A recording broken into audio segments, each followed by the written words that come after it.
পরিচিত কোনো দোকান থেকে যদি কোনো পণ্য ক্রয় করে তা যদি নির্ধারিত মূল্যের চাইতে বেশি দামে বিক্রি করা হয় তাহলে সেটা কি জায়েজ হবে?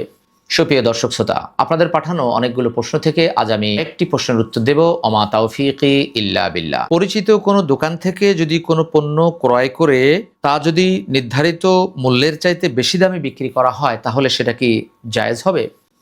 পরিচিত কোনো দোকানদার থেকে যদি পাইকারি কোনো পণ্য কিনে সেটা যদি পরবর্তীতে নির্ধারিত দামে অথবা কিছুটা বেশি দামে বিক্রি করা হয় তাহলে সেটা জায়েজ আছে, কিন্তু যদি অধিক বেশি দামে বিক্রি করা হয় তাহলে সেটা জায়েজ নয়।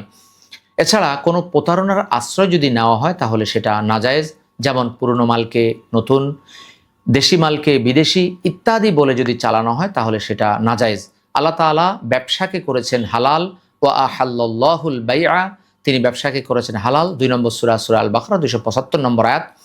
অর্থাৎ যে কোনো জায়েজ ব্যবসাকে তিনি হালাল করেছেন, আর নাজায়েজ ব্যবসাকে তিনি হারাম করেছেন, অর্থাৎ তিনি সুদকে হারাম করেছেন। 2 নম্বর সূরা 275 নম্বর আয়াতে আল্লাহ তা উল্লেখ করে দিয়েছেন। অতএব আমরা যদি এইভাবে ক্রয় বিক্রয় করি তাহলে কোনো সমস্যা নেই, কিন্তু এর বাইরে গিয়ে যদি কোনো প্রতারণার আশ্রয় নিয়ে ক্রয় বিক্রয় করি তাহলে সেটা সম্পূর্ণরূপে নাজায়েজ এবং হারাম। আল্লাহ তাআলা আপনাকে, আমাকে, আমাদের সকলকে কোরআন সুন্নাহ অনুযায়ী চলবার এবং সে অনুযায়ী আমল করার তৌফিক দান করুন। কুরআন সুন্নাহ ফাউন্ডেশন, কুরআন সুন্নাহ ফাউন্ডেশন।